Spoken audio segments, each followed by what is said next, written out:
الحمد لله الذي أرسل رسوله بالهدى ودين الحق ليظهره على الدين كله ولو كره المشركون.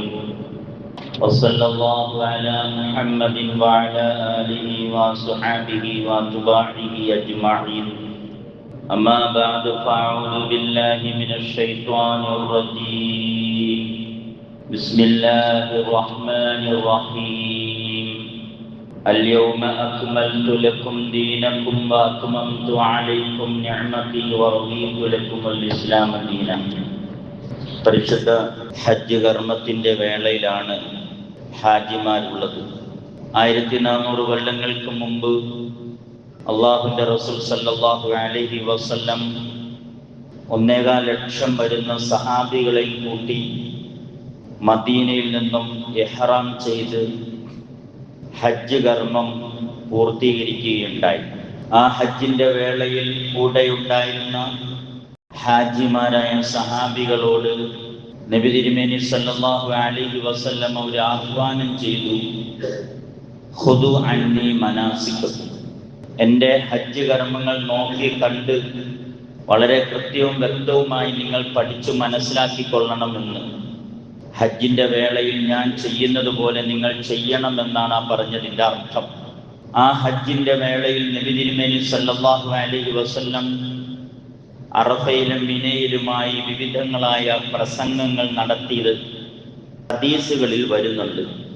അതിലേറ്റവും പ്രസക്തമായ പ്രഭാഷണമാണ്, ലോക പ്രശസ്തമായ പ്രസംഗമായി ഇന്നും ആളുകൾ നെഞ്ചിലേറ്റിയിരിക്കുന്നത്.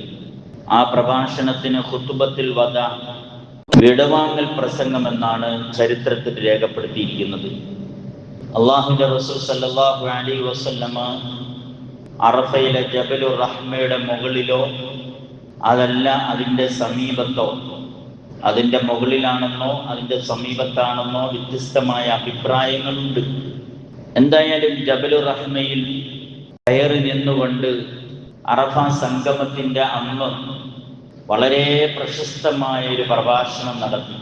വിടവാങ്ങൽ പ്രസംഗം എന്നും ലോക മനുഷ്യാവകാശ പ്രഖ്യാപനമെന്നുമൊക്കെ അതിന് ഇന്ന് ഉലമാക്കൾ പേര് പറയുന്നുണ്ട്. 1.25 ലക്ഷം സഹാബികളും ആ പ്രസംഗം സാഗൂതം ശ്രവിച്ചു. എല്ലാവരുടെയും ചെവികളിലെത്താൻ വേണ്ടി മുന്നിലുണ്ടായിരുന്ന സഹാബാക്കൾ ആ പ്രസംഗത്തെ ശബ്ദത്തിൽ എടുത്തുദ്ധരിച്ചിരുന്നു എന്ന് പോലും രേഖപ്പെടുത്തുന്നുണ്ട്.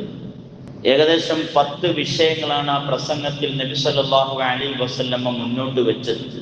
അല്ലാഹുവിൻ്റെ റസൂൽ സല്ലല്ലാഹു അലൈഹി വസല്ലം അൽഹംദുലില്ലാഹി വസ്സലാത്തു വസ്സലാമു അലാ റസൂലില്ലാഹ് എന്ന ഹംദും സലാത്തും ദീർഘമായി ചൊല്ലിയതിനു ശേഷം പറഞ്ഞു, അയ്യുഹന്നാസ്, ഏ ജനങ്ങളെ, ഇസ്മഉ മിന്നി, നിങ്ങൾ എന്നിൽ നിന്നും വളരെ ശ്രദ്ധയോടെ കേൾക്കണം.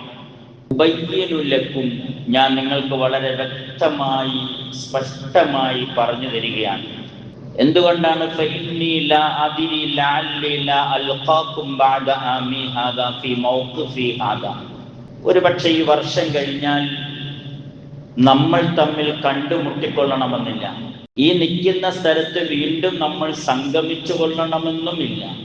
നബി സല്ലല്ലാഹു അലൈഹി വസല്ലമയുടെ മരണത്തെയാണ്, വഫാത്തിനെയാണ് ഇത് സൂചിപ്പിക്കുന്നത് എന്ന് ഉലമാക്കൾ വിവരിക്കുന്നുണ്ട്. ഒരുപക്ഷെ അടുത്ത കൊല്ലം എനിക്ക് ഹജ്ജ് ചെയ്യാൻ ഭാഗ്യം കിട്ടിക്കൊള്ളണമെന്നില്ല. അടുത്ത ദുൽഹജ്ജ് മാസം ഞാൻ ജീവിച്ചിരിക്കണം എന്നുമില്ല. അത്രയും പറഞ്ഞതിന് ശേഷം ഒന്നാമത്തെ വിഷയം ലോകത്തോട് പ്രഖ്യാപിച്ചത്, അയ്യുഹന്നാസ്, ഏ ജനങ്ങളെ, ഇന്ന ദിമാഅക്കും വഅറാദക്കും ഹറാമുൻ അലൈക്കും, നിങ്ങളുടെ സമ്പത്തും നിങ്ങളുടെ അഭിമാനവും നിങ്ങൾക്ക് ഏറ്റവും പവിത്രമാണ്. അവരവരുടെ സമ്പത്ത് മറ്റുള്ളവർക്ക് കയ്യേറാനോ അതിൽ വഞ്ചനയും ചതിയും നടത്താനോ മോഷ്ടിക്കാനോ ഒന്നും അനുവാദമില്ല. മറ്റുള്ളവരുടെ സമ്പത്തിൽ പവിത്രതയുണ്ട്. അത് സ്ഥലങ്ങളാവട്ടെ, വസ്തുക്കളാവട്ടെ, കെട്ടിടങ്ങളാവട്ടെ, ഓരോ വസ്തുക്കളുടെയും അതിർവരമ്പുകളാവട്ടെ, മറ്റേതെങ്കിലും സ്വത്തുക്കളാവട്ടെ, അതിൽ മറ്റുള്ളവർക്ക് കൈയിടാനോ ചതിയിലൂടെ നേടിയെടുക്കാനോ അനാവശ്യമായ അനധികൃതമായ കോടതി വിധിയിലൂടെ മറ്റുള്ളവരുടെ സമ്പത്തിനെ അത് കൈക്കലാക്കാനോ, അത് ജ്യേഷ്ഠന്റെ ആവട്ടെ, അനുജന്റെ ആവട്ടെ, പെങ്ങളുടെ ആവട്ടെ, ഉമ്മയുടെ ആവട്ടെ, വാപ്പയുടെ ആവട്ടെ, അയൽവാസിയുടെ ആവട്ടെ, ആരുടെയും സമ്പത്തുമായിക്കോട്ടെ, ആ സമ്പത്തിനെ അനധികൃതമായി വഞ്ചനയിലൂടെ, ചതിയിലൂടെ, കോടതി വിധിയിലൂടെ നേടിയെടുക്കാനുള്ള അവകാശമില്ല. ഓരോരുത്തരുടെയും സമ്പത്തിൽ അവർക്ക് പവിത്രതയുണ്ട്, അവകാശമുണ്ട്. വഅറാദുക്കും, അവരവരുടെ അഭിമാനത്തിലും എന്തുണ്ട്? പവിത്രതയുണ്ട്. ജനിച്ചു വീഴുന്ന ഓരോ കുഞ്ഞുങ്ങളുടെയും ഉള്ളിൽ അല്ലാഹു അഭിമാനം നിക്ഷേപിച്ചിരിക്കുകയാണ്. ആണിനും പെണ്ണിനും ജാതി മത വർഗ ലിംഗഭേദമന്യേ ചെറുപ്പമെന്നോ വലിപ്പമെന്നോ പ്രായവ്യത്യാസമെന്നൊന്നുമില്ലാതെ എല്ലാവർക്കും ഒരു അഭിമാനമുണ്ട്. ആ അഭിമാനത്തെ പരസ്യമായിട്ടോ രഹസ്യമായിട്ടോ വാട്സപ്പിലൂടെയോ ഫേസ്ബുക്കിലൂടെയോ ഇൻസ്റ്റഗ്രാമിലൂടെയോ ഒന്നും പിച്ചി ചീന്താനോ മറ്റുള്ളവരുടെ അഭിമാനത്തെ നശിപ്പിക്കാനോ ചോദ്യം ചെയ്യാനോ ഉള്ള അവകാശമില്ല എന്ന് ലോകത്തിന്റെ ഏറ്റവും വലിയ മനുഷ്യാവകാശ പ്രഖ്യാപനമായി ഈ പ്രസംഗത്തിന്റെ തുടക്കത്തിൽ അല്ലാഹുവിന്റെ റസൂൽ സല്ലല്ലാഹു അലൈഹി വസല്ലമ അതിശക്തമായി ഓർമ്മപ്പെടുത്തുകയുണ്ടായി. മനുഷ്യർക്ക് തെറ്റുകൾ ഉണ്ടാവാം, മനുഷ്യർ തെറ്റുകളിലേക്ക് പോവാം. പക്ഷെ അവനവന്റെ തെറ്റുകളെ പരസ്യമായി സൂചിപ്പിച്ച്, അല്ലെങ്കിൽ എഴുത്തിലൂടെ, വായനയിലൂടെ, അല്ലെങ്കിൽ സോഷ്യൽ മീഡിയയിലൂടെ അവനവന്റെ അഭിമാനത്തെ പിച്ചി ചിന്താനുള്ള ഒരവകാശവും ലോകത്തൊരു വ്യക്തിക്കും അല്ലാഹു നൽകിയിട്ടില്ല എന്ന് ഹബീബുനാ റസൂലുള്ളാഹി സ്വല്ലല്ലാഹു അലൈഹി വസല്ലമ പ്രസംഗത്തിന്റെ തുടക്കത്തിൽ പറയുകയുണ്ടായി. ഇലാ അൻ തൽഖൂ റബ്ബക്കും, നിങ്ങളുടെ റബ്ബിനെ കണ്ടുമുട്ടുന്നത് വരെ, നിങ്ങൾ മരിക്കുന്നത് വരെ അത് കാത്തു സൂക്ഷിച്ചു കൊള്ളണം. കഹുറുമത്തി യൗമിക്കും ഹാദാ ഫീ ശഹരിക്കും ഹാദാ ഫീ ബലദിക്കും ഹാദാ. ഈ നാട്, ഈ മാസം, ഈ ദിവസം അറഫാ ദിവസമാണ്. ഈ മാസം ദുൽഹജ്ജ് മാസമാണ്. ഈ നാട് മക്കയാണ്. ഈ നാടും ഈ മാസവും ഈ ദിവസവും എത്ര പവിത്രമാണോ, മക്ക എത്ര പവിത്രമാണോ, അറഫ ദിവസം എത്ര പവിത്രമാണോ, അത്രത്തോളം പവിത്രമാണ് ഓരോ മനുഷ്യന്റെയും സമ്പത്തും അഭിമാനവും എന്ന് അല്ലാഹുവിന്റെ റസൂൽ സല്ലല്ലാഹു അലൈഹി വസല്ലമ പറഞ്ഞതിന് ശേഷം ആകാശത്തേക്ക് ഇങ്ങനെ വിരൽ ഉയർത്തി, അലാ ഹൽ ബല്ലഗതു, ഞാൻ നിങ്ങൾക്ക് എത്തിച്ചു തന്നില്ലയോ, നിങ്ങളെ ഞാൻ കേൾപ്പിച്ചു തന്നില്ലയോ, നിങ്ങളെ ഞാൻ അറിയിച്ചു തന്നില്ലയോ? അല്ലാഹുമ്മ ഫഷ്ഹദ്, അല്ലാഹുവേ നീയാണ് സാക്ഷി എന്ന് പറയുകയുണ്ടായി. വീണ്ടും രണ്ടാമത്തെ വിഷയത്തിലേക്ക് നബി തങ്ങൾ സല്ലല്ലാഹു അലൈഹി വസല്ലം പ്രഭാഷണത്തിൽ കടന്നു. ഫമൻ കാനത് ഇൻദഹു അമാനത്തുൻ ഫൽയുഅദ്ദിഹാ ഇലാ മൻ ഉഅ്തിമനഹു അലൈഹാ. നിങ്ങളുടെ അടുക്കൽ എന്തെങ്കിലും അമാനത്തുകൾ ഉണ്ടെങ്കിൽ ആ അമാനത്തിനെ മറ്റുള്ളവർക്ക് ഏൽപ്പിച്ചു കൊടുക്കേണ്ടതാണെങ്കിൽ അത് ഏൽപ്പിച്ചു കൊടുത്തേ പറ്റൂ. നിങ്ങൾ പള്ളിയുടെ ഉത്തരവാദിത്വം ഏറ്റെടുത്തിട്ടുണ്ടെങ്കിൽ, പൊതുമുതലിന്റെ ഉത്തരവാദിത്വം ഏറ്റെടുത്തിട്ടുണ്ടെങ്കിൽ, അധികാരത്തിന്റെ ഉത്തരവാദിത്വം നിങ്ങൾ ഏറ്റെടുത്തിട്ടുണ്ടെങ്കിൽ, നിങ്ങളുടെ ഭാര്യയുടെ മക്കളുടെ ഉത്തരവാദിത്വം ഏറ്റെടുത്തിട്ടുണ്ടെങ്കിൽ അതിനൊക്കെ അമാനത്ത് എന്നാണെന്ന് പറയുക.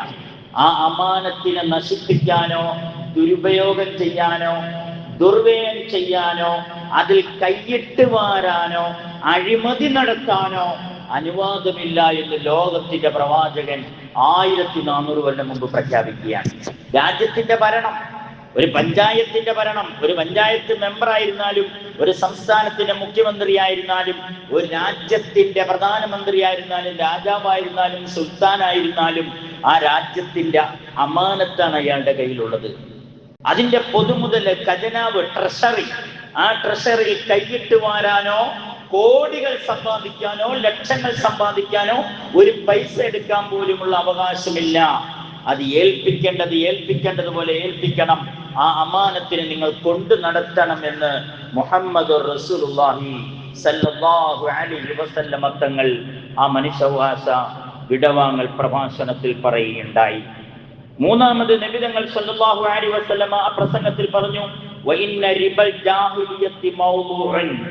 ജാഹിലിയ കാലഘട്ടത്തിലെ ആ പഴയ വിവരക്കേടിന്റെ കാലം, ഇസ്ലാം കടന്നു വരുന്നതിന് മുമ്പുള്ള കാലഘട്ടത്തിലാണ് ജാഹിലിയ കാലഘട്ടം എന്ന് പറയുന്നത്. ആ ഇസ്ലാം വരുന്നതിന് മുമ്പുള്ള ജാഹിലിയ കാലഘട്ടത്തിലെ പലിശ ഇടപാടുകൾ ഞാനിതാ കുഴിച്ചുമൂടിയിരിക്കുന്നു. മദീനയിൽ ഏറ്റവും വലിയ ഇടപാട് പലിശ ഇടപാടായിരുന്നു. മദീനയിലെ അവിടുത്തെ യഹൂദികൾ പലിശ ഇടപാട് നടത്തിയിരുന്നു.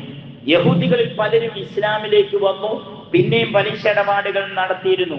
വല്ലാത്ത, ഇവിടുത്തെ പോലെ 30%, 20% പലിശയല്ല, 100% പലിശയായിരുന്നു. 1 ലക്ഷം രൂപ ലോൺ എടുത്താൽ 1 ലക്ഷം രൂപ അപ്പം തന്നെ തിരിച്ചടയ്ക്കണം പലിശയായിട്ട്.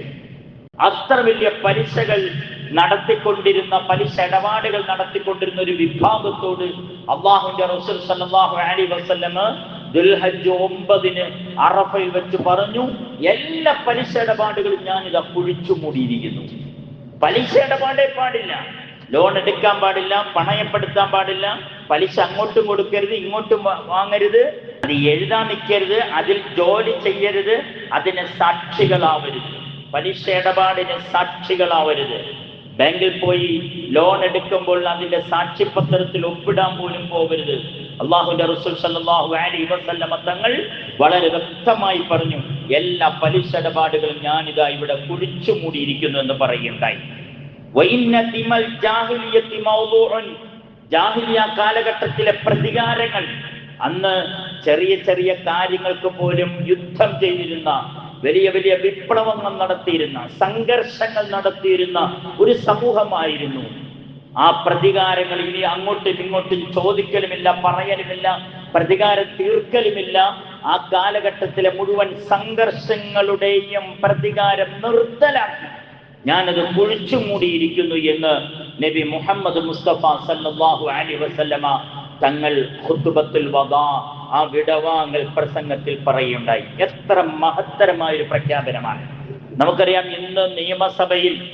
ഇന്ന് ഈ വെള്ളിയാഴ്ച നിയമസഭയിൽ നമ്മുടെ കേരളത്തിന്റെ പുതിയ മന്ത്രിസഭയുടെ അതിന്റെ നയപ്രഖ്യാപന പ്രസംഗം ഏകദേശം 1.5 മണിക്കൂർ നമ്മുടെ കേരള ഗവർണർ നടത്തി കഴിഞ്ഞു. ഒരു നയമാണ്, ഒരു ഭരണാധികാരികളുടെ നയമാണ്. എന്തെല്ലാം നയങ്ങൾ 5 കൊല്ലം കൊണ്ട് നടപ്പിലാക്കണമെന്നുള്ളത് ഇന്ന് പ്രസംഗത്തിലൂടെ ഗവർണർ നിയമസഭയിൽ പ്രസംഗിച്ചു കഴിഞ്ഞു. എന്നാൽ 23 വർഷ കാലഘട്ടത്തിലെ ലോകത്ത് നടപ്പിലാക്കിയ നയങ്ങളാണ് അല്ലാഹുവിന്റെ റസൂൽ സല്ലല്ലാഹു അലൈഹി വസല്ലം തങ്ങൾ ആ വിടവാങ്ങൽ പ്രസംഗത്തിൽ പറഞ്ഞത്. ഇന്ന് പലിശയാണ്, ലോകത്ത് പലിശയാണ് ഇതിന്റെ നീരാളിപ്പിടുത്തം.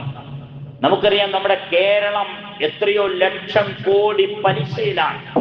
പലിശ ഇടപാടിലൂടെയാണ് നമ്മുടെ റോഡുകളുടെ വികസനം, പാലങ്ങൾ നിർമ്മിക്കുന്നത്, ഒരു കലുങ്ക് നിർമ്മിക്കുന്നത്. ഏത് വരെ എന്നുള്ളതെന്ന് വെച്ചാൽ അംഗനവാടിയിൽ നമ്മുടെ കുട്ടികൾ കഴിക്കുന്ന ഭക്ഷണത്തിൽ പോലും പലിശയുണ്ട്. ഇല്ലാന്ന് നിങ്ങൾക്ക് പറയാൻ പറ്റുമോ? അവിടെ കൊടുക്കുന്ന മുട്ടയിലും, അവിടെ കൊടുക്കുന്ന മരുന്നിലും, അവിടെ കൊടുക്കുന്ന പാലിൽ വരെ പലിശ ഇടപാടുണ്ട്. പലിശയ്ക്ക് പണമെടുത്തിട്ടാണ് ഇന്ന് സംസ്ഥാനങ്ങളും നമ്മുടെ രാജ്യങ്ങളുമൊക്കെ വികസനങ്ങൾ നടത്തും. ലോക ബാങ്കിൽ നിന്നും അല്ലാതെയുമൊക്കെ പലിശ ഇടപാട് നടത്തിയിട്ടാണ് വികസനം എന്ന പേരും പറഞ്ഞുകൊണ്ട് ഇന്ന് പാലും റോഡും ഒക്കെ നിർമ്മിക്കപ്പെടുന്നത്. നോക്കൂ നിങ്ങൾ, ഈ പലിശയാണ് ഒരു സമൂഹത്തെ നശിപ്പിക്കുന്നത്, ഒരു കുടുംബത്തെ വഴിയാധാരമാക്കുന്നത്, കുടുംബത്തോടൊപ്പം ആത്മഹത്യയിൽ പോലും അഭയം പ്രാപിക്കുന്നത് പലിശയിലൂടെയാണെങ്കിൽ എല്ലാത്തരം പലിശ ഇടപാടുകളും ഞാൻ നിർത്തലാക്കി ഇവിടെ കുഴിച്ചു മൂടിയെന്ന് ലോകത്തിന് പറയാൻ ഒരേ ഒരു വ്യക്തിക്ക് കഴിയുള്ളൂ. ഇത്ര ശക്തമായിട്ട് യേശു ക്രിസ്തു എവിടെയെങ്കിലും പ്രസംഗിച്ചിട്ടുണ്ടോ? ഏതെങ്കിലും മത നേതാക്കന്മാർ പ്രസംഗിച്ചിട്ടുണ്ടോ? ഇല്ല.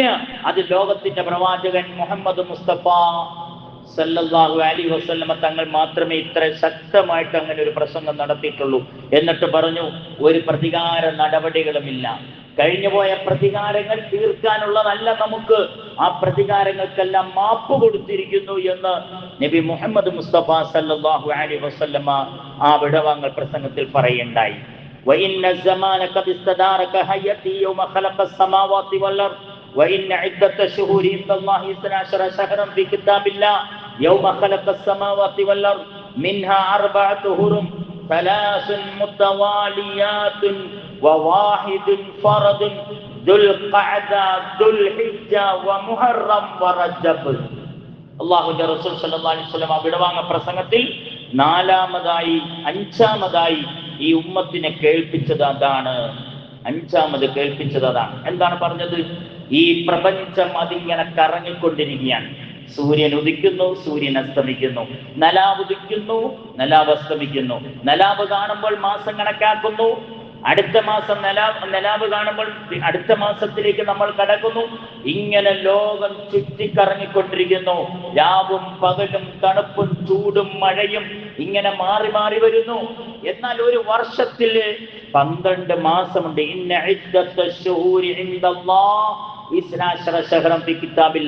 ഒരു വർഷത്തിൽ 12 മാസമുണ്ട്. എന്നിട്ട് പറഞ്ഞു, ഈ 12 മാസത്തിൽ 4 മാസം പവിത്രമാണ്. ആ 4 മാസത്തിൽ യുദ്ധം പാടില്ല. മുസ്ലിങ്ങളും തമ്മിലുള്ള സംഘർഷങ്ങളോ, മുസ്ലിങ്ങളും അമുസ്ലിങ്ങളും തമ്മിലുള്ള യുദ്ധങ്ങളോ, രാജ്യങ്ങൾ തമ്മിലുള്ള സംഘർഷങ്ങളും യുദ്ധങ്ങളും പാടില്ല. യുദ്ധം ഹറാമാക്കിയ മാസമാണ്. യുദ്ധം നിഷിദ്ധമാക്കിയ മാസമാണ്. യുദ്ധം ഇസ്ലാം പ്രോത്സാഹിപ്പിക്കുന്നില്ല എന്നാ പറയുന്നതിന്റെ അർത്ഥം.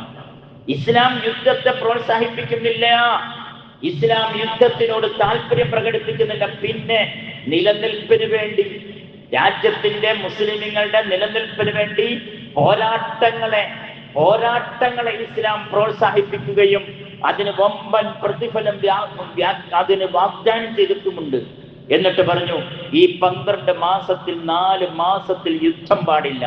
അതിൽ 3 മാസം യോജിച്ചു വരുന്ന മാസവും 1 മാസം ഒറ്റപ്പെട്ടു വരുന്ന മാസവുമാണ്. യോജിച്ചു വരുന്ന 3 മാസം ഏതാണ്? ദുൽഖഅദ. നമുക്കത് കഴിഞ്ഞുപോയി, യുദ്ധം പാടില്ലായിരുന്നു. ദുൽഹിജ്ജ, ഈ മാസം യുദ്ധം പാടില്ല. ഇനി വരാനിരിക്കുന്ന 1-ാം മാസം മുഹറം, യുദ്ധങ്ങളും സംഘർഷങ്ങളും പാടില്ല. ഇനി ഒറ്റപ്പെട്ട മാസം ഏതാണ്? അത് റജബ്. അവിടെ യുദ്ധം പാടില്ല. ലോകത്തിന് സമാധാനത്തിന് വേണ്ടി, സ്വസ്ഥതയ്ക്ക് വേണ്ടി. ഇന്ന് അമേരിക്കയും ഇറാനും വല്ലാത്ത ചർച്ച നടക്കുകയാണ്. പാകിസ്ഥാനിൽ ചർച്ച നടന്നത് പരാജയപ്പെട്ടു. അത് പല രാജ്യങ്ങളിൽ ചർച്ച നീണ്ടുപോയി. അങ്ങനെ ആയുധം താഴെ വെക്കുന്ന, അഥവാ സംഘർഷങ്ങൾ 1 മാസത്തേക്ക്, 2 മാസത്തേക്ക്, 3 മാസത്തേക്ക് യുദ്ധം നിർത്തലാക്കുന്ന ആ ഒരു വലിയ ചർച്ചയിൽ ഏർപ്പെടുമ്പോൾ എത്ര വലിയ യുദ്ധം നടന്നാലും, പോരാട്ടങ്ങൾ നടന്നാലും വിജയ പരാജയങ്ങൾ നോക്കേണ്ടതില്ല.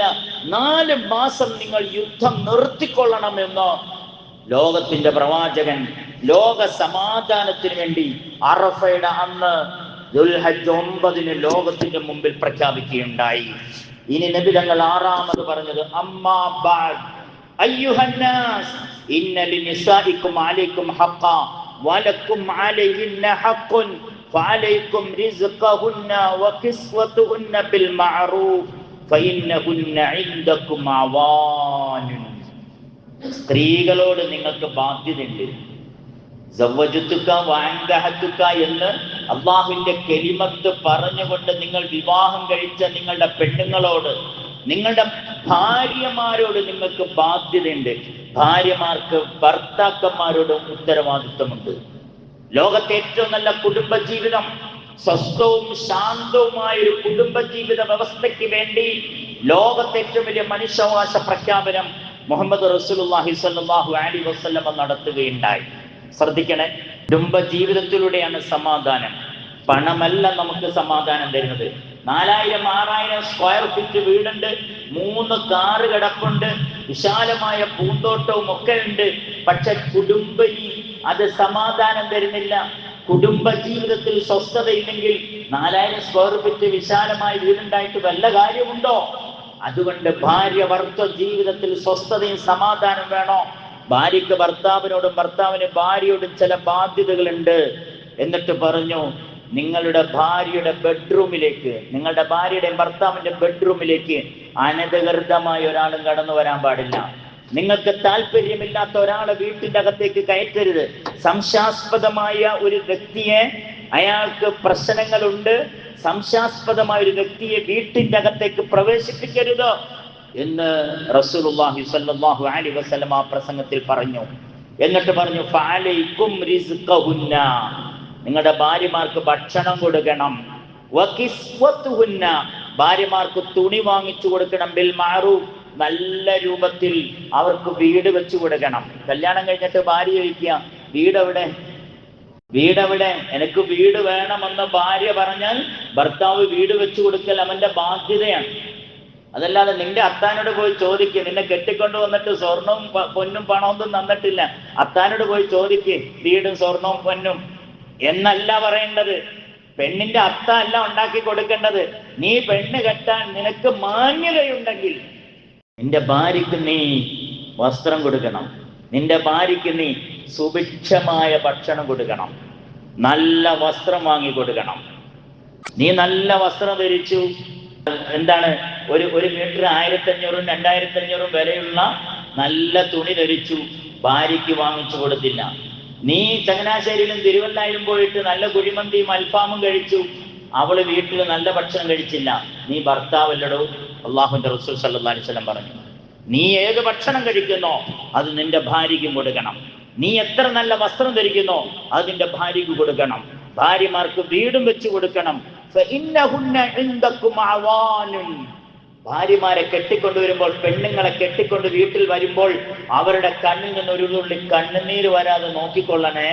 അവാനും നിന്റെ സൂക്ഷിപ്പ് സ്വത്താണ്. നമ്മുടെ കയ്യിലിരിക്കുന്ന മൊബൈൽ ഉണ്ടല്ലോ, 200 രൂപ 300 രൂപ കൊടുത്ത് നല്ല കവർ നമ്മൾ വാങ്ങിച്ചു കൊടുക്കും. പോരാഞ്ഞിട്ട് 100 150 രൂപ കൊടുത്ത് മുകളിൽ ഒരു ഗ്ലാസ് പൊട്ടിക്കും. എവിടെയെങ്കിലും കൊണ്ട് വെക്കുമ്പോൾ താഴെ വീഴാതെ നോക്കും, പൊട്ടാതെ നോക്കും. കാരണം ഐഫോണാണ്. 1.25 ലക്ഷം രൂപയുടെ ഐഫോണും 1 ലക്ഷം രൂപയുടെ സാംസങ് ഫോണൊക്കെ കൊണ്ട് നടക്കുമ്പോ, അത് സൂക്ഷ്മതയോടെ കൊണ്ട് നടക്കുമ്പോ നിന്റെ ഭാര്യയ്ക്ക് വില നിശ്ചയിക്കാൻ പറ്റില്ല. അത് കോടിയുമല്ല കോടാനുകോടിയുമല്ല, അത്ര വിലയുള്ളവളാണ് പെണ്ണ്. അവൾക്കൊരു പോറലുണ്ടാവാതെ, കണ്ണിൽ നിന്നൊരു കണ്ണുനീര് പോലും വരാതെ സൂക്ഷ്മതയോടെ കൊണ്ട് നടക്കണം. ഇത് ലോകത്ത് പ്രവാചകനല്ലാതെ സല്ലല്ലാഹു അലൈഹി വസല്ലം വേറെ ആർക്ക് പ്രഖ്യാപിക്കാൻ കഴിയും? ആ പ്രസംഗത്തിൽ പറയുകയുണ്ടായി. ശക്തമായൊരു പ്രസംഗമായിരുന്നു അത്. ഫത്തഖുല്ലാഹ ഫിന്നിസാ, സ്ത്രീകളുടെ വിഷയത്തിൽ നിങ്ങൾ അല്ലാഹുവിനെ സൂക്ഷിക്കണേ. അലാ ഹൽ ബല്ലഗതു, ഇത്രയും പറഞ്ഞിട്ട് ആകാശത്തിലേക്ക് വിരൽ ചൂണ്ടിയിട്ട് പറഞ്ഞു, അതേ ജനങ്ങളെ, ഞാൻ നിങ്ങൾക്ക് എത്തിച്ചു തന്നില്ലേ, നിങ്ങളെ കേൾപ്പിച്ചു തന്നില്ലേ? അല്ലാഹുമ്മ ഫശ്ഹദ്, അല്ലാഹുവേ നീയാണ് സാക്ഷി. എന്നിട്ട് 7ാമത് പറഞ്ഞു, അയ്യുഹന്നാസ്, ജനങ്ങളെ, ഇന്നമൽ മുഅ്മിനൂന ഇഖ്വത്തുൻ, മുഅ്മിനീങ്ങളെല്ലാം സഹോദരി സഹോദരന്മാരാണ്. ഹനഫി എന്നോ ഷാഫി എന്നോ സുന്നി എന്നോ സുന്നി അല്ലാത്തവരെന്നോ ഏത് സംഘടനയിലും രാഷ്ട്രീയത്തിലും രാഷ്ട്രീയ പാർട്ടിയിലും പ്രവർത്തിക്കുന്നവരെന്നോ ആരുമായിക്കോട്ടെ, മുഅ്മിനീങ്ങളെല്ലാം മുസ്ലിമീങ്ങളെല്ലാം ഏകോദര സഹോദരങ്ങളാണ്. വലാ യഹ്ലു ലിംറിഇൻ മാലുൻ ലിഅഖി, മറ്റൊരുത്തന്റെ സമ്പത്ത് കവർച്ച നടത്താൻ, അനധികൃതമായി കൈക്കലാക്കാനുള്ള അവകാശമില്ല. ഇല്ലാം തീബിൻ നഫ്സിൻ മിൻഹു, അവന്റെ സംതൃപ്തിയോടുകൂടിയല്ലാതെ. ജ്യേഷ്ഠന് കിട്ടേണ്ട അവകാശത്തെ അനിയൻ കേസ് കൊടുത്ത് വാങ്ങാൻ പാടില്ല എന്ന് ഇത് നബി തങ്ങൾ ഈ പ്രസംഗത്തിൽ ആവർത്തിച്ചു പറഞ്ഞു. പെങ്ങൾക്ക് കിട്ടേണ്ട അത്താട സ്വത്തിനെ, ശ്രദ്ധിക്കുന്നുണ്ടോ? പെങ്ങൾക്ക് കിട്ടേണ്ട അത്താട സ്വത്തിനെ ജ്യേഷ്ഠ സഹോദരൻ അനുജ സഹോദരൻ അത് കോടതിയിൽ പോയി പോലീസിൽ കേസ് കൊടുത്ത് അത് അനധികൃതമായി കൈക്കലാക്കാൻ പാടില്ല. പെണ്ണിന് കിട്ടേണ്ടത് പെണ്ണിനും, ആണിന് കിട്ടേണ്ടത് ആണിനും. എത്ര കൃത്യമായിട്ടാണ് അള്ളാഹുവിന്റെ റസൂൽ ദുൽഹജ്ജ് 9 അറഫയിൽ പ്രസംഗിച്ചത്. ഇല്ലാം തീബിൻ നഫ്സിൻ മിൻഹു, സംതൃപ്തിയോടുകൂടിയല്ലാതെ. കൂട്ടുകച്ചവടം നടത്തി, ഷെയർ ബിസിനസ് നടത്തി, മറ്റവനെ തൃപ്തിയോടുകൂടിയല്ലാതെ ഇവനൊരു പൈസയും എടുക്കരുത്. പരസ്പരം ഷെയർ ബിസിനസ് എങ്ങനെ നടത്തണമെന്ന് ഇസ്ലാം നമുക്ക് പഠിപ്പിച്ചു തരുന്നുണ്ട്. ഒരാൾ സ്ത്രീധനം വാങ്ങി, ചോദിച്ചു വാങ്ങി, പെണ്ണിന്റെ പിതാവിന്റെ പൊരുത്തം തൃപ്തിയും ആ കൊടുക്കുന്ന സ്വത്തിൽ ഉണ്ടാവണം. തൃപ്തിയോടുകൂടിയല്ലാതെ, പൊരുത്തത്തോടുകൂടിയല്ലാതെ ഒരാളുടെ സ്വത്തും എന്റെ പോക്കറ്റിൽ വരാൻ പാടില്ല എന്ന് നബി മുഹമ്മദ് മുസ്തഫ സല്ലല്ലാഹു അലൈഹി വസല്ലം. അതുകൊണ്ട് മുസ്ലിങ്ങളെല്ലാം ഏകോദര സഹോദരങ്ങളാണ്. കണ്ടാ സലാം പറയണേ, ഒന്ന് മിണ്ടണേ, വിശേഷങ്ങൾ ചോദിക്കണേ. പരസ്പര സംഘർഷങ്ങൾ ഉണ്ടാക്കാൻ പാടില്ല. പള്ളിയുടെ അകത്തും പുറത്തും സംഘർഷങ്ങൾ പാടില്ല. ഇന്ന് നമ്മുടെ കേരളത്തിൽ സംഘടനാ സംഘർഷങ്ങൾ മെമ്പർ ആര് കൈകാര്യം ചെയ്യണം? മെമ്പർ ആര് കൈകാര്യം ചെയ്യണം? ഈ മെമ്പറിൽ കയറാൻ വേണ്ടി സംഘർഷം നടക്കുമ്പോൾ ഒരു മുസ്ലിയാര് ഖുത്ബ ഓതുന്നു, അടുത്ത മുസ്ലിയാര് ഖുത്ബ മെമ്പറിൽ നിന്ന് പിടിച്ചു വലിച്ച് താഴെ ഇടുന്നു. ഏത് ഇസ്ലാമാ ഇത് പറഞ്ഞത്? എന്നിട്ട് 2 കൂട്ടരും ഹജ്ജിന് പോവുകയാണ്. അവിടെ ചെന്നിട്ടും ഈ സംഘർഷങ്ങളും അവിടെ ചെന്നിട്ടും സംഘടനയ്ക്കും പ്രസ്ഥാനത്തിനും വേണ്ടി ഒച്ച വെക്കുന്നു. ഏത് മതമാണിത് പഠിപ്പിച്ചത്? ഏത് മതമാ പഠിപ്പിച്ചത്? ഇസ്ലാമിൽ ജാതി ഇല്ല. പക്ഷെ ക്രിസ്ത്യാനികളോട് ചോദിച്ചാൽ പറയും അത് ഷാഫി പള്ളി, ഹനഫി പള്ളി, അപ്പൊ ജാതിയുണ്ട്. അങ്ങനെയുണ്ടോ ഇസ്ലാമിൽ? അങ്ങനെയുണ്ടോ? ഇസ്ലാമിൽ ജാതിയും വർഗവും വ്യവസ്ഥകളും ഒന്നുമില്ല. നമ്മളെല്ലാം ഏകോദര സഹോദരങ്ങളാണ്. നമുക്ക് വ്യത്യസ്തമായ സഭകളില്ല. അങ്ങനെ സഭകളുണ്ടോ? അത് നമ്മൾ കർമ്മത്തിലുള്ള ചെറിയ ചെറിയ വ്യത്യാസത്തിലാണ് അങ്ങനെയൊക്കെ വന്നത്. ഹനഫിക്ക് ഷാഫി പള്ളിയിലും പോകാം, ഷാഫിക്ക് ഹനഫി പള്ളിയിലും പോകാം, ഒരു കുഴപ്പവുമില്ല. അതാണ് ഇസ്ലാമിന്റെ മഹത്വം. ഈ പോകുന്നവരൊറ്റ കഅബയിലല്ലേ തവാഫ് ചെയ്യുന്നത്? ഈ പോകുന്നവരെല്ലാം ഒരൊറ്റ കില്ലയിലല്ലേ പിടിക്കുന്നത്? ഈ പോകുന്നവരെല്ലാം ഒരു കറുത്ത കല്ലിലല്ലേ ചുംബിക്കുന്നതും മുത്തുന്നതും? ഇന്നമൽ മുഅ്മിനൂന ഇഖ്വത്തുൻ. ആ വിടവാങ്ങൽ പ്രസംഗത്തിൽ ലോകത്തിന്റെ കാരുണ്യത്തിന്റെ പ്രവാചകൻ 8ാമത് പറഞ്ഞത് ഫലാ തർജിഉ ബഅദി കുഫാറ.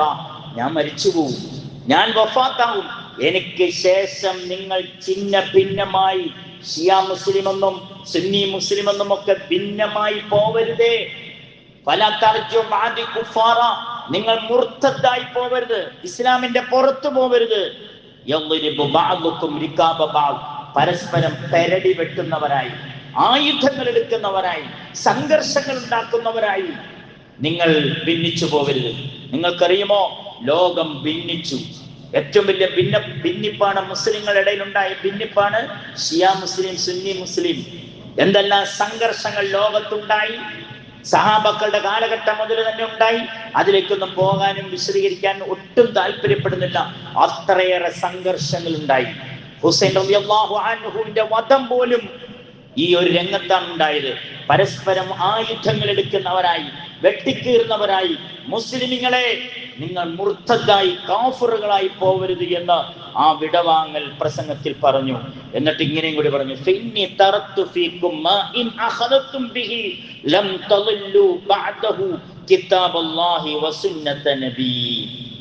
നിങ്ങൾ എനിക്ക് ശേഷം രണ്ട് സാധനങ്ങൾ മുറുകെ പിടിച്ചാൽ ഒരിക്കലും നിങ്ങൾ വഴിപിഴച്ചു പോവില്ല. ഒന്ന് കിതാബുല്ലാഹ്, അള്ളാഹുവിന്റെ പരിശുദ്ധ ഖുർആൻ. അള്ളാഹുവിന്റെ പരിശുദ്ധ ഖുർആൻ മുറുകെ പിടിച്ച് ജീവിക്കുന്നിടത്തോളം കാലം ഈ ഖുർആനിൽ എന്താ പറഞ്ഞിരിക്കുന്നത്?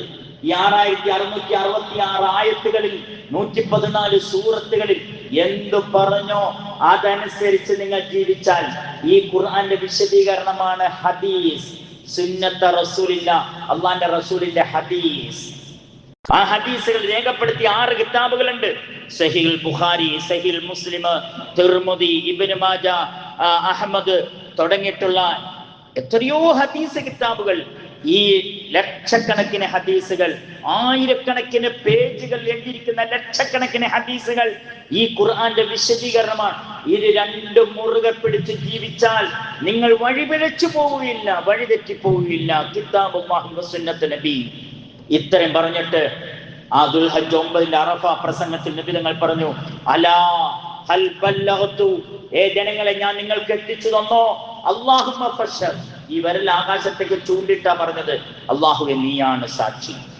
ആ പ്രസംഗത്തിന്റെ 9ാമത് നബി പറഞ്ഞു, അയ്യുഹന്നാസ്, ജനങ്ങളെ, ഇന്ന റബ്ബക്കും വാഹിദുൻ. നിങ്ങളുടെ രക്ഷകർത്താവ്, നിങ്ങളുടെ സൃഷ്ടാവ്, നിങ്ങളുടെ അല്ലാഹ് ഒരൊറ്റ അല്ലാഹുവാണ്. ഒരേ ഒരു അല്ലാഹ്. വ്യത്യസ്തമായ ദൈവങ്ങളില്ല. ദൈവങ്ങൾ എന്നുകൊണ്ട് ഉദ്ദേശിക്കുന്നത് ജനങ്ങൾ സങ്കല്പിക്കുന്ന വിഗ്രഹങ്ങളും ബിംബങ്ങളും ജനങ്ങൾ ആരാധിക്കുന്ന പൂജിക്കുന്ന അല്ലാഹ് അല്ലാത്ത ഒരു സൃഷ്ടാവും ലോകത്തില്ല.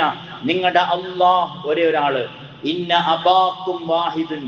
നിങ്ങളുടെ വാപ്പയും ഒരാളാണ്. സുരേന്ദ്രന്റെ വാപ്പയും രമേശന്റെ വാപ്പയും സതീശന്റെ വാപ്പയും വിജയന്റെ വാപ്പയും എല്ലാവരുടെയും വാപ്പയും പിതാവ് ഒരൊറ്റ വാപ്പയാണ്. അത് ആദം നബി അലൈഹി ഇസ്ലാമാണ്. കുല്ലുക്കും ലി ആദം. നിങ്ങളൊക്കെ ആദമിൽ നിന്ന് വന്നവരാണ്. വആദമു മിൻ തുറാബ്. ആദമാവട്ടെ മണ്ണിൽ നിന്നും, പച്ച മണ്ണ് കൊണ്ടാണ് ആദം അലൈഹി ഇസ്ലാമിനെ സൃഷ്ടിച്ചത്. അക്രമക്കും ഇൻദല്ലാഹി അത്ഖാക്കും. നിങ്ങളിൽ ഏറ്റവും സ്വീകരിക്കപ്പെടുന്നവൻ, ബഹുമാനിക്കപ്പെടുന്നവൻ, ആദരിക്കപ്പെടുന്നവൻ, അംഗീകരിക്കപ്പെടുന്നവൻ അത് അള്ളാഹുവിനെ സൂക്ഷിച്ച് അള്ളാഹുവിനെ അംഗീകരിച്ച് ജീവിക്കുന്നവരാണ്. അലാഹൽ ബല്ലഗതു. ജനങ്ങളെ, ഞാൻ എത്തിച്ചു തന്നോ? അല്ലാഹുമ്മ ഫശ്ഹദ്. അല്ലാഹുവേ നീയാണ് സാക്ഷി. ഇത്രയും പറഞ്ഞിട്ട് ഈ പ്രസംഗം ഞാൻ 23 വർഷക്കാലം മക്കയിലും മദീനയിലുമായി ലോകത്തിന് പഠിപ്പിച്ചു തന്ന ഇസ്ലാം ഉണ്ടല്ലോ, ഈ മതമുണ്ടല്ലോ, നിങ്ങൾ ലോകത്ത് പറന്ന് യാത്ര ചെയ്ത് ലോകം മുഴുവനും എത്തിച്ചു കൊടുക്കണം. 1.25 ലക്ഷം സഹാബികളോട് നബിതങ്ങൾ സല്ലല്ലാഹു അലൈഹി വസല്ലമ 23ാമത്തെ വർഷം പ്രഖ്യാപിച്ചത്, സഹാബാക്കളെ, ഇനി നിങ്ങൾ ഈ മക്കത്ത് മദീനത്തൊക്കെ വീട് വെച്ച് താമസിച്ച് ഇവിടെ നിന്ന് അങ്ങ് മരിക്കാമെന്ന് വിചാരിക്കണ്ട, പോ, നിങ്ങൾ ഇവിടുന്ന് പോ എന്ന് പറഞ്ഞു.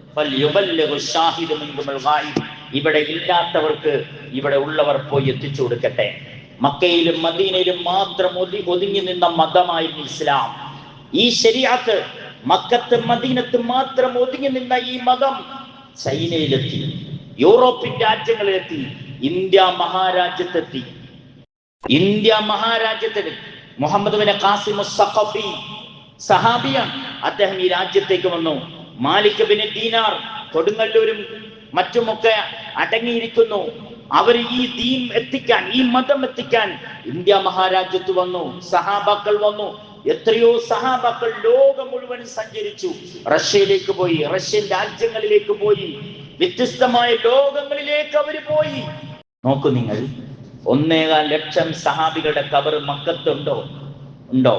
1.25 ലക്ഷം സഹാബികളുടെ ഖബറുകൾ മദീനയിലുണ്ടോ? 10,000 സഹാബികളുടെ ഖബറെ മക്കത്തും മദീനത്തുള്ളൂ. ബാക്കി 1 ലക്ഷത്തിലധികം സഹാബികൾ എവിടെ പോയി അടങ്ങിയത്? നമ്മളൊക്കെ ആഗ്രഹിക്കുന്ന എവിടെ അടങ്ങാനാ? അല്ലെ, ഉത്തരവള്ളിയിൽ അടങ്ങാനാണോ? ചിലപ്പോ അങ്ങനെ ആവാം. പഴയ പള്ളിയിൽ അടങ്ങാനാണോ? ചിലപ്പോ അങ്ങനെ ആവാം.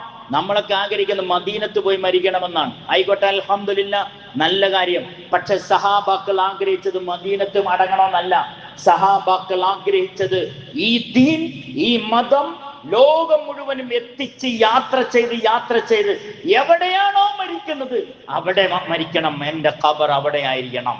എല്ലാ രാജ്യത്തും സഹാബാക്കളുടെ ഖബറുണ്ട്. എനിക്കൊന്ന് കേരളത്തിൽ 1-ലധികം സഹാബാക്കളുടെ ഖബറുണ്ട്. അത് ഏത് സഹാബിയാന്ന് കണ്ടെത്തണം. കർണാടകയിലുണ്ട്, ആന്ധ്രയിലുണ്ട്, തമിഴ്നാട്ടിലുണ്ട്. ഇന്ത്യ വിട്ട് എല്ലാ രാജ്യങ്ങളിലും സഹാബാക്കളുടെ ഖബറുണ്ട്.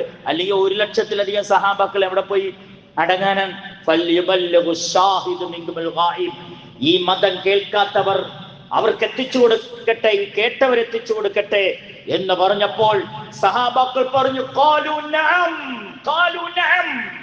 ഞങ്ങൾ എത്തിച്ചു കൊടുക്കാൻ തയ്യാറാണ് നബിയേ എന്ന് അറഫയിൽ ആരവം കൊണ്ട ശബ്ദത്തിൽ സഹാബാക്കൾ വിളിച്ചു പറഞ്ഞു. അവസാന നബി തങ്ങൾ 10ാമത് പ്രസംഗത്തിൽ പറഞ്ഞു, ആ വിടവാങ്ങൽ പ്രസംഗത്തിൽ പറഞ്ഞു, അയ്യുഹന്നാസ്, ഏ ജനങ്ങളെ, ഇന്നല്ലാഹ ഖദ് ഖസമ ലക്കും വാരിസിൻ നസീബഹു മിനൽ മിറാസ്. അവസാനം പറഞ്ഞു, ഓരോ മനുഷ്യർക്കും അപ്പാടെ ഉമ്മാടെ സ്വത്തിൽ അവകാശമുണ്ട്, അനന്തരാവകാശം. ഇന്ന് നമ്മൾ ജ്യേഷ്ഠനും അനുജനും പെങ്ങളും തമ്മിൽ അടികൂടുന്നതും പ്രശ്നം വെക്കുന്നതും കോടതിയിൽ പോകുന്നതും കേസുകൾ നടക്കുന്നതും എന്തിന്റെ പേരിലാണ്? പിതാവിന്റെ സ്വത്തിന്റെ പേരിലാണ്. അതിനാണ് അനന്തരാവകാശം, വറാസത്ത് എന്ന് പറയുന്നത്, അല്ലെ? എനിക്കറിയാവുന്ന ഒരു കുടുംബം, എനിക്ക് തോന്നുന്നു ഒരു 400 കോടി 500 കോടി 600 കോടി സ്വത്ത് അവർക്കുണ്ട്. ജ്യേഷ്ഠൻ അനിയന്മാർക്കെതിരെ കേസ് കൊടുത്തിരിക്കുന്നു, അനിയന്മാർ ജ്യേഷ്ഠനെതിരെ കേസ് കൊടുത്തിരിക്കുന്നു, സഹോദരന്മാർ പെങ്ങന്മാർക്കെതിരെ കേസ് കൊടുത്തിരിക്കാൻ. ആ വീട്ടിൽ കേസ് ഒഴിഞ്ഞ നേരമില്ല. അങ്ങനെ എത്രയോ കുടുംബത്തിൽ. അതുകൊണ്ട് ഓരോരുത്തരുടെയും സ്വത്ത് എത്ര വീതം വെക്കണം, ആണിനെത്ര, പെണ്ണിനെത്ര, അത്ത മരിച്ചു പോയാൽ അമ്മക്കെത്ര, അമ്മക്കെത്ര, ഇത് മതം പഠിപ്പിക്കുന്നുണ്ട്. ഒരു കോടതിയിലും പോണ്ട, പള്ളിയിലെ ഇമാമിന്റെ റൂമിൽ വന്നാൽ മതി. എൻ്റെ അടുത്ത് 100 കണക്കിന് ആളുകൾ വന്നിട്ടുണ്ട്, ഉസ്താദ് ആ സ്വത്തൊന്ന് വീതം വെക്കേണ്ടത് എങ്ങനെയാണെന്നൊന്ന് പറഞ്ഞു തരാമോ? അത്ത മരിച്ചുപോയി, അവിടെ കടയുണ്ട്, ഇവിടെ കടയുണ്ട്, അവിടെ ഒരു ഏക്കറുണ്ട്, ഇവിടെ ഒരു ഏക്കറുണ്ട്, കോടികളുടെ സ്വത്ത് വീതം വെക്കേണ്ടത് ഞങ്ങൾ ഇമാമുമാർ ഒരു ഫീസും വാങ്ങാതെ എഴുതി കൊടുത്തിട്ടുണ്ട്. അങ്ങനെ വീതം വെച്ച ഒരു സ്വസ്ഥമായി ജീവിക്കുന്നു. ഒരു കോടതിയും വേണ്ടാന്ന്, ഒരു പോലീസും വേണ്ടാന്ന്. എന്തിനാ കോടതിയും പോലീസും ആങ്ങളെയും പെങ്ങളും കൊടുവാളെടുക്കുന്നത്, അരിവാളെടുക്കുന്നത് എന്തുകൊണ്ടാണ്? ആങ്ങളെയും പെങ്ങളും വർഷങ്ങളായിട്ട് മിണ്ടാതെ നടക്കുന്നത് എന്തുകൊണ്ടാണ്? നിങ്ങൾക്ക് കിട്ടേണ്ടത് ആങ്ങളെ തടഞ്ഞു വെച്ചു, ആങ്ങളക്ക് കിട്ടേണ്ടത് പെങ്ങൾ തടഞ്ഞു വെച്ചു, രണ്ടുപേർക്കും കിട്ടുന്നത് അളിയൻ തടഞ്ഞു വെച്ചു. അളിയൻ തടഞ്ഞു വെച്ചു. അല്ലാഹുവിന്റെ റസൂൽ സല്ലല്ലാഹു അലൈഹി വസല്ലം ആ വിടവാങ്ങൽ പ്രസംഗത്തിൽ അറഫയുടെ അന്ന് നമ്മൾ ഈ അറഫ പ്രസംഗം കേട്ടല്ലോ. 2026 ഹജ്ജില് നമ്മുടെ ഇമാം ഹുദൈഫി, മദീനത്തെ ഏറ്റവും പ്രശസ്തനായ ഇമാം, വളരെ പ്രായം ചെന്ന ഇമാം, ഈ കൊല്ലത്തെ അറഫ പ്രസംഗം അറഫയിലെ മസ്ജിദ് നമിറയിൽ വെച്ച് വളരെ ഹ്രസ്വമായി, വളരെ മനോഹരമായി 1400 കൊല്ലമായി അറഫയിൽ ഇന്നും പ്രസംഗം നടന്നുകൊണ്ടിരിക്കുകയാണ്. അള്ളാഹുവിന്റെ റസൂൽ സല്ലല്ലാഹു അലൈഹി വസല്ലം തുടങ്ങി വെച്ച ഈ പ്രസംഗം 10ാമത് എല്ലാവർക്കും കിട്ടേണ്ട സ്വത്ത് അള്ളാഹ് പഠിപ്പിച്ചു തന്നു. അതനുസരിച്ച് നിങ്ങൾ വീതം വെച്ചുകൊള്ളണം. ഇമാം മുഹമ്മദിന്റെ റിവായത്തിൽ വരുന്നു, ലാ ഫളല ലി അറബിയിൻ അലാ അഅജമിയിൻ വലാ ലി അജമിയിൻ അലാ അറബിയിൻ വലാ അഹ്മർ വലാ അസ്വദ് വലാ അസ്വദ അലാ അഹ്മർ ഇല്ലാ ബിത്തഖ്വ. വെളുത്തവന് കറുത്തവനേക്കാൾ, കറുത്തവന് വെളുത്തവനേക്കാൾ, അറബിക്ക് അനറബിയേക്കാൾ, അനറബിക്ക് അറബിയേക്കാൾ ഒരു മഹത്വവും ഒരു ശ്രേഷ്ഠതയില്ല. അവൻ ഒമാനിയാണ്, അവൻ ദുബൈക്കാരനാണ്, അവൻ സൗദിയാണ്, അവൻ കുവൈറ്റിയാണ്, അങ്ങനെ ഒരു വ്യത്യാസമില്ല.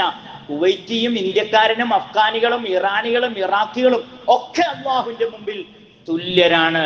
ജാതിയും വ്യവസ്ഥയും അങ്ങനെ ഒന്നും ഈ മതത്തിലില്ല എന്ന് അള്ളാഹുവിന്റെ റസൂൽ സല്ലല്ലാഹു അലൈഹി വസല്ലം പ്രസംഗിച്ച്, ആ പ്രസംഗം അവസാനിച്ച് ജബലുർ റഹ്മയുടെ മുകളിൽ നിന്നും താഴത്തേക്ക് ഇറങ്ങി അറഫയിലെ നൃത്തം മഗ്‌രിബിന് തൊട്ട് മുമ്പ് പൂർത്തിയാക്കി നേരെ സഹാബാക്കളെ കൂട്ടിക്കൊണ്ട് മുസ്ദലിഫയുടെ മണ്ണിൽ പോയി അവർ കിടന്നു എന്ന് ഹജ്ജ് പഠിപ്പിക്കുകയാണ്. ബഹുമാനപ്പെട്ട പ്രസിഡന്റ് എന്നോട് ഒരു ദിവസം ചോദിച്ചു, ഈ വിടവാങ്ങൽ പ്രസംഗം ഹ്രസ്വമായിട്ടൊന്ന് എഴുതി തരാമോ എന്ന്. നമുക്ക് ഈ മസ്ജിദിന്റെ മുന്നിൽ വലിയ അക്ഷരത്തിൽ എല്ലാവരും വായിക്കണം, മുസ്ലിമും അമുസ്ലിമും വായിക്കണം. അൽഹംദുലില്ലാഹ്, അത് ഉടനെ തന്നെ സ്ഥാപിക്കപ്പെടും. അള്ളാഹു അതിന് തൗഫീഖ് നൽകുമാറാവട്ടെ. ലോകത്തെ ഏറ്റവും വലിയ പ്രശസ്തമായ പ്രസംഗം, ലോകത്തെ ഏറ്റവും വലിയ മനുഷ്യാവകാശ പ്രഖ്യാപനമാണ് ഈ പ്രസംഗം. ലോകത്ത് ഇവിടുത്തെ മുഖ്യമന്ത്രിയും പ്രതിപക്ഷ നേതാവും അടക്കമുള്ള 140 MLA-മാരുടെയും കൈകളിൽ ഉണ്ടാവേണ്ട, ലോകത്തെ മുഴുവൻ മനുഷ്യാവകാശ പ്രവർത്തകരുടെ കയ്യിൽ ഉണ്ടാവേണ്ട, ഈ ഇവിടുത്തെ വനിതാ പ്രവർത്തകരുടെ കൈകളിൽ ഉണ്ടാവേണ്ട, യൂത്ത് വിങ്ങുകളുടെ കൈകളിൽ ഉണ്ടാവേണ്ട പ്രസംഗമാണ് അള്ളാഹുവിന്റെ റസൂൽ സല്ലല്ലാഹു അലൈഹി വസല്ലം പ്രസംഗം.